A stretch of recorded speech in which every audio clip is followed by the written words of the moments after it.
Rachel Lightbody, welcome to the Playtime interview. I literally have to leave in like 18, 19 minutes. So I'm setting a timer. Is it 18 or is it 19 though, Tom? Well, we're going to see. We're going to see how interesting you are. If you're interesting, you'll get the full 19. Oh, I'm nervous now. I'm feeling anxious. I obviously didn't mean it. So this is going to be shown in the interval of the gig. So you've done the first set. How do you think that went? I think we did really well. Yeah. I think it was. I mean, I felt good, and really, Tom, that's the main thing. Well, I think we play the kind of music that if we don't feel good, it's not going to be as good for the audience, is it? So absolutely, but really, the main thing is that I'm having a nice time. It's not because we're narcissists and psycho. No, not at all. No. First set, great. Second set. What are your hopes for the second set? How do you think it's going to go? I think the only way, as the song goes, the only way is up, Tom. You told me on the day of the gig but two things. One is that you're from the Midwest, and also you're from Ayrshire. Yes. So how can those two things both be true? Is the first question, and the second question is, how did you get into music? Okay.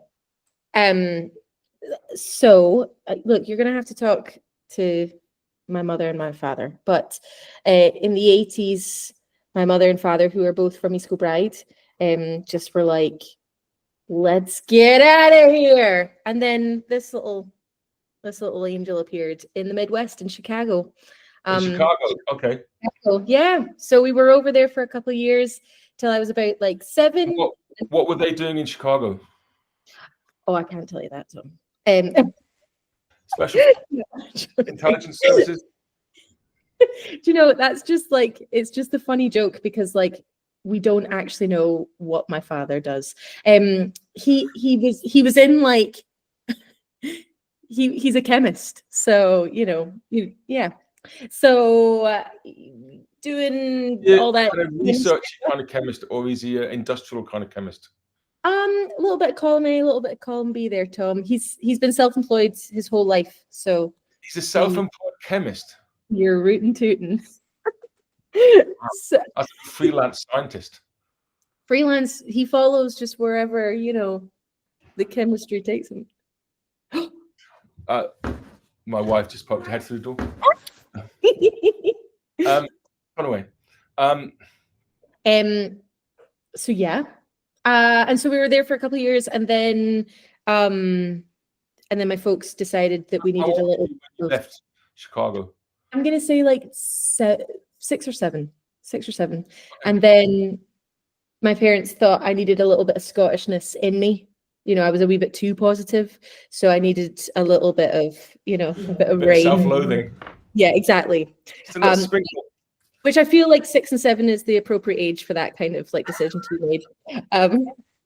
And then, so we came to Ayrshire, and then we actually moved back to Washington, D.C. for a year because I was getting a little bit too, to Ayrshire. And so just to balance it out, Tom. So it's just been a back and forth. Totally in terms of titrating your personality, or was it other reasons as well? Definite other reasons. As like bodies, we're like little fireflies. Where are we going to go next? Don't know. That just reminds me of the sort of the failure of my heavy body joke at the beginning of the gig. I don't know if you remember that. And I mean, I constantly make jokes that don't land in Playtime, and I just thought, well, look, you don't deserve me. Look, you.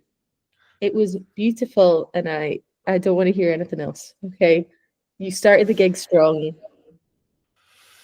I was yeah. I kind of did it I set you up, really. It was like crossing the ball into the box.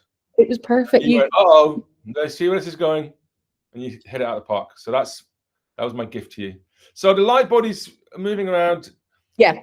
DC freelance chemistry. That kind of makes sense. I have this theory that kind of academics and scientists quite often produce jazz musician offspring. Is there anything to that? Well, both my mother and father are the biggest music fans. Like my father plays piano and my mum is a beautiful singer. Wow. So we always, all my family, I've got two brothers as well. And my brothers are probably bigger music fans than me, which is wild. Are We're a they big, oh gosh, I don't even know what they do, but they do stuff that isn't music, but they are like they go to all the gigs. Like they are just a huge inspiration for that kind of thing. But yeah, we've been immersed in music like since we So this is getting into how you got into music. So there was lots of music in the yeah, house. Did you for sure. get music lessons? Yes, So tell me that. Talk through that. I hated music lessons. I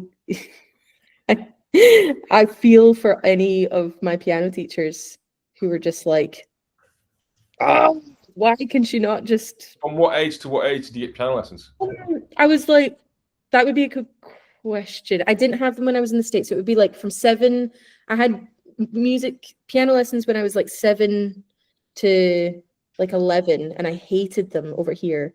And then I had a like mind-blowingly beautiful and very like profound moment with a piano teacher in Washington, D.C., who took the book away from me. And she was like, she had this amazing living room that like had like floor to ceiling like windows and like a beautiful piano and just lots of books and plants and stuff. And she was like, okay, Rachel, you're not really into the like structured thing, so let's just play music. And I remember she like gave me like things like, you know, like pieces of music about like trees, and it was all very kind of organic. And that's asking you to improvise. Yeah. We would do like duets, and we would improvise. And I loved her. She was. Sounds great. Do you remember her name? I don't. I loved her so much that I can't remember her name. No, she was kind of just. Oh no, that was my 6th grade teacher, Mrs. If I were to ask my mum, she would know. But yeah, she was amazing. So yeah, and then I can down. Say that again. The One Step Down. The One Step Down. Jazz club in Washington, D.C. Oh, what kind of like? Is it still there? I went because I was there for Christmas when I was 21, and I was staying with his family in DC because I didn't go home for Christmas. The friends of my parents, and they took me to the One Step Down. There's this house pianist, this African American guy called Lefty or something like that. Okay. So I had a sort of name like that, and I sat in with the band, and then it was really cool. Everyone was very friendly, and then about last year, I read the Dave Grohl autobiography, and he said that he grew up in DC and he went to the One Step Down. Yeah. Drummer, and it was around exactly the same time. And I was thinking maybe Dave Grohl was sitting there. It'd be so cool. And he decided jazz was pish, and oh, was that when his mum took him? Yeah, I remember that bit in the book. That's so cool. So this amazing musical family. You had piano lessons you hated. There was this woman that got you improvising. So how did you get from there to being a jazz singer, professional jazz singer? So all the steps. Oh gosh, got 9 minutes left. So the year was 1992. So then I came back here and tried the piano thing again. Hated it because like I had this like beautiful unicorn piano teacher who was so gentle in her approach. And so then I became a teenager, and obviously I wanted to be a rock and roll like superstar. And so I went to a guitar teacher. I started learning guitar, and very quickly learned that guitar was not for me.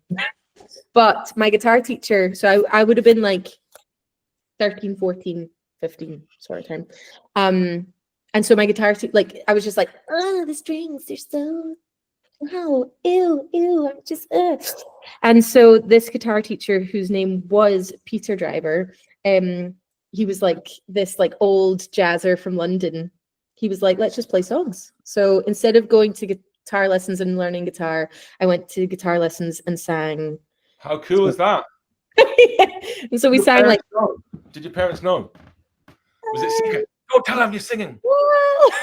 No, they definitely knew because my dad like played with Peter, and so we started doing like little gigs around Ayrshire and stuff like that, just playing like standards and stuff. Did he charge you for the gigs as a teacher? Actually, that's. I'm gonna have to charge you, Rachel. It's a lesson, isn't it? Maybe a couple of invoices I need to send to my dad. So by the way, yeah, there's no charge for this, by the way. Just in case you were worrying. Oh, I am. I'm always worrying. So you started doing jazz gigs with your ex-guitar teacher, Peter Driver. Peter Driver, yeah. And that was what age? Like 15, 16. Did he drive you there to the gigs? Do you know? No. Did he? No. So he was driver by name, but not by nature. Driver by name, driver definitely not by nature. And then, okay, so then did you go to music college? Yes, I did. I went to the University of Strathclyde on the BA Applied Music course, the BAM course. I am a BAM by nature. So was that like an easy decision for you to do music or after school, or was it should I be a chemist? Absolutely, Tom. No, because I was at school going, there's only one thing I can do. Right. I mean, or I could study rocks. But no, music seemed. I mean, I just did that thing of like, you know, I am young. I am young. I was just like young and just being like, I just really like music, so I'm going to study music. Yeah. Like being like, I want to be a musician. It was like, I just want to study it. So yeah. But did you have a sense of what kind of career you wanted to have after college when you start college? I still don't know that. I still don't have a clue. I just, I just kind of followed the river down that path. And then like that course like has just had like such an impact on me because I just got to meet all these amazing musicians, like some incredible jazzers who like give some names. Give us some names. I don't know if you've heard of him, Mr. Alan Kosker. No. Never heard of him. No. He must be one of these up and coming. You know. You know, so there's been some insane. We need more names. That was one name. One. Who did you get? Who did you hear? Alan Kosker was the only name you said. Konrad Wisniewski. No, never heard him. No. I know he's still coming. I mean, I'm not that. I haven't got my finger on the pulse. So keep them coming. Keep more names. Bill Fleming. No, never heard of him. Yeah, and others. Okay, I've heard of them all. They're great. So you're with lots of great. Was Tandro? Tandro was there. Yeah. Tandro was there. I noticed you didn't mention him because you didn't. He's only a minor figure. I got nervous. He does watch this. You know, he did sponsor a podcast episode once. So Paul Tandro. And here's a sort of observation which I wanted to know how you felt about this. Is that you know that thing about the career? What kind of career did you envisage? And I actually think that you start. I didn't go to music college, but you know, you start being a musician, and then you kind of it never really settles into a fixed pattern. But you're doing stuff, and then you suddenly go, well, actually, this is me having a music career. It just doesn't feel like that. But to other people, they go, must be going really well for you. You're doing all this stuff, but you feel like it's still very kind of higgledy-piggledy and Heath Robinson. So I just did. That's so funny. I just did a gig with the amazing singer-songwriter who lives not far away from you, Tom, Rachel Sermani. Oh, yeah. And we literally just we were rehearsing on Friday, and it was all very nice. You know, when you have like just nice musical moments, and you just have a moment of like clarity. And we both just were just like, I can't believe we're doing. Like, this is us. This is what you're saying, Tom. It's like, this is our job. This is what we do. I can't believe it's so wonderful. I mean, it's nobody's found us out yet. Well, I've got a story I want to tell you. I've never told you this, but we first met on the Paul Harrison No Alice in Wonderland project. And, you know, I'd obviously heard your name around and about. It was also Norman, first time I played with Norman Wilmore. And I'd heard his name round and about also. And these young up-and-coming upstarts, let's see them. Let's see the color of their money. And so we started rehearsing. It was quite difficult music, and I was like, wow. And this Rachel Lightbody, she's all over this. She's got incredible technique. She can really read, beautiful pitching, really great voice. But I was saying to myself, there was no lyrics. So I was saying to myself, can she deliver a lyric? Because, you know, can she deliver a lyric? I'm not sure. I don't know. So then we did the first gig in, and Norman Wilmore, he seems really great as well. We did the first gig in Aberdeen. I don't know if you remember this, in the Blue Lap. And the first set, Paul had got this set of tunes related to films. Yeah. Sort of didn't even run through, I don't think. We kind of might have played a couple of the heads in the soundcheck, but some of them we just played with no rehearsal. And the first thing that happened was that Norman just blew the fucking roof off playing bebop. And it was like, holy shit! He can really play bebop. Like, he can really do it. And it was really exciting. He absolutely stormed the Bastille. You know, it was incredible. And then you sang Alfie, which is one of my favorite songs. My wife sings it incredibly well. She loves it. My wife, Gina. And I thought, this is going to be interesting to see if this Lightbody can deliver a lyric. I cried. I swear to God. When you sang Alfie, I cried, and I was going, holy fucking shit, I'm crying. Holy shit. She's making me cry. Fucking hell. Feeling something. Emotions. What the hell's going on here? And I went home and said, yeah, she's really good, to my wife. Tom, that's so nice. You made me cry.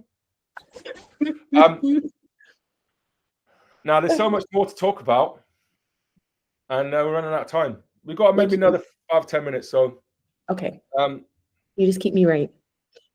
I wanted to ask you about how you see yourself in relation to the singers, because you strike me as someone that's got a very high level of control technically, and whether you think of yourself that way. And are there particular singers that you know, look at and go, I'm like that, or I want to be like that, and that you've sort of tried to be like? And the oven's on. Sorry. Oh, absolutely. I think no. In answer to your question, there are so many singers that I adore. For example, Cécile McLaurin-Salvant for me is like. Known to friends as Idiot Savant. Savant. It's just nice to say. Oh, Idiot Savant! Savant! It's just like singers like Cécile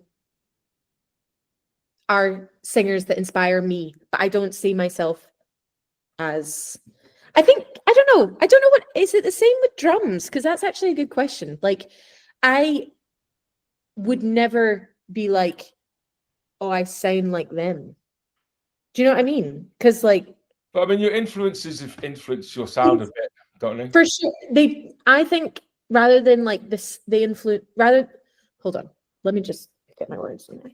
Rather than them influencing my sound, it's more like I quite like singers that are quite daring in what they do. Because I'm kind of coming at it from.